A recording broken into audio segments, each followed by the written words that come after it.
په پاکستان کې روان سیاسي صورتحال باندې په مطبوعاتو ټولنیزو رسنیو توده بحثونه روان دي. ورځپاڼو په دغه اړه اداري لیکلي، په ټلویزیون چینلو بحثونه روان دي. د پاکستان د انګریزي ژبې ډان ورځپاڼې خپل اداره جمهوریت روان کړی شو په نوم د سرحد لاندې لیکلې ده. په اداریه کې لیکل شوي قوم ډیر حیران پاتې شو. د بې باورۍ تحریک باندې رای اچولو وړاندې به عمران خان بیا ډیر په ډاډ سره ویل چې تحریک ناکامه کولو دپاره ورسره سرپرایز موجود دی. دا په داسې حال کې چې سیاسي چارو کارپوهان په دې باوري وو چې د عدم اعتماد اوږد به کامیابیږي، خو عمران خان بې فکره لیدل کېدو. ادارې لیکلي دي چې د چا په خیال کې هم نه راتله چې هغه یعنې عمران خان اخري چال به د جمهوري نظام سوځول وي او پارلماني نظام به د یو داسې مشر په امر نسکور کړی شي چې تل به یې ورته په سپک نظر کتل. د ډان په اداریه کې زیاته شوې ده چې هغه څه چې د اتوار پر ورځ په قومي اسمبلۍ کې مخې ته راغله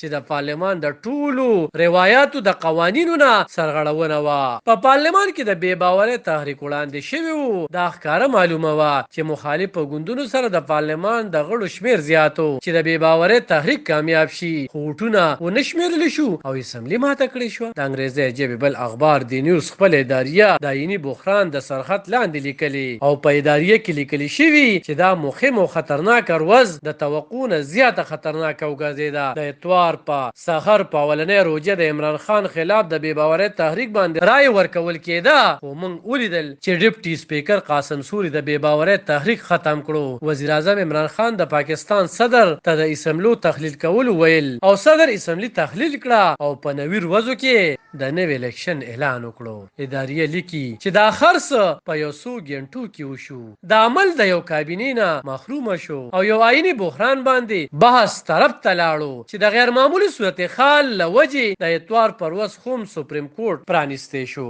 د ادارې په اخر کې لیکل شوي چې دا الیکشن موسم ښکاري. دې کې به د جمهوریت یا خلکو باره کې ډیر کم بحثونه وي، بلکې بې بنیاده خبرې او د عمل سره د وفادارۍ سندونه ورکولو باندې به پکې بحثونه کیږي. د دې ترڅنګ په سوشل میډیا هم د اتوار د ورځې په کاروایۍ بحثونه روان دي. حکومت مخالف په سوشل میډیا کارکونکو لیکلي چې د اپوزیشن ګوندونو د عمران خان د وزیر اعظم د څوکۍ نه لرې کول غوښتل دغسې وشو، خو په غیر عیني توګه باندې، او دوی دا ټول عمل په عین کې ورکړې شوې طریقه باندې سر ته رسول غوښتل. علب خان شیرپو، د لمر نیوز 400.